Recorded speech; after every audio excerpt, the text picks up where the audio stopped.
Hölgyeim és uraim, tehát akkor itt a Campus Kupa aszfalt csíkján a West Forces Team mutatja be tudását, motorjait, képességeit.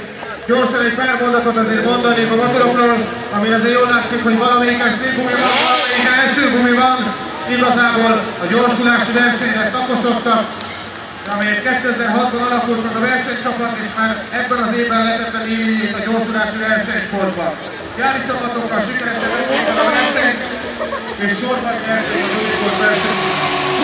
Sorban merték el a Unicol versenymotorokat. Idei saját erővel, ugye már recesszióról beszélünk, motorjáték versenyt, nem kis teljesítmény, de gyors.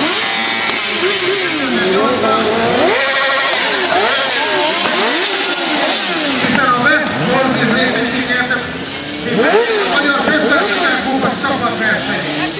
Az idei évben, tehát 2090-ig harcotálnak az elsőségért, de immár 8 csapat pályázik az első helyre. Aki esetleg további információra kíváncsi, az a www.westforces.hu weboldalra látogasson el. Mondani egy más szó gyorsan a versenyzőkről, Békési Balázs motorja GSX-el 750-es, amely az idejévre gyönyörű rizlafestést kapott. Békési Balázs a kék rizla! És a gumitrüsszlés csak nektek! Több száz óra! Egymás szakaszul! Nem a minden verseny motorja, szintén és Suzuki GSX-el 750, amelyen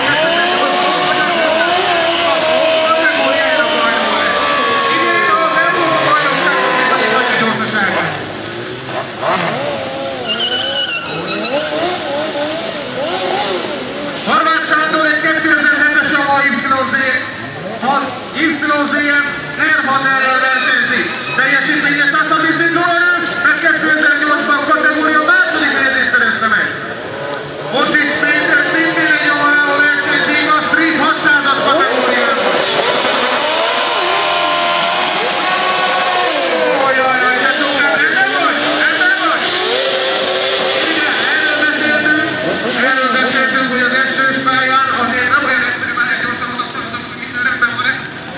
Avassunk be a nézőket, nyugodtan megint rendben van? Oké, nyugalom, kicsit easy, esőben motorozni, nem életbiztosítás, ezt tudjuk mindannyian.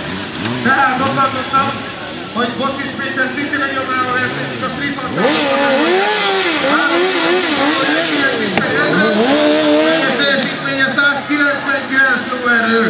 Ő a 2008-as versenyében a második helyet szerezte meg a drága 1100 pluszos kategóriában. Végül, de nem utolsó sorban, Jámbor Ferenc a csapat új versenyzője, neki egy 9. Az idei tanuló év lesz számára, a tehetségével már bizonyított csapatnak. Azt hiszem, ők azok az emberek, akiknek félelemérzetüket születéskor dekódolták. Tehát, hogy ilyen időben, ilyen körülmények között fölülnek ezekre a szörnyetegekre, az azért mindenképp elismerésre mutató. Én viszont egy dolgot azért érzészem,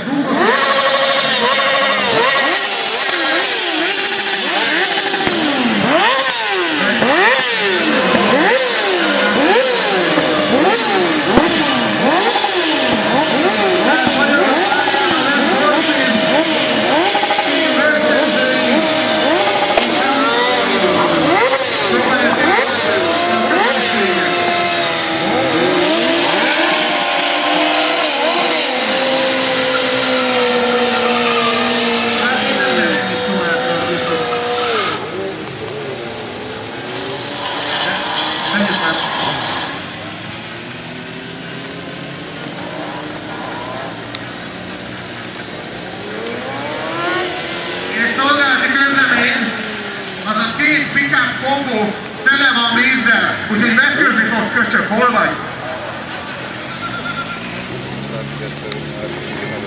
Jöjjön!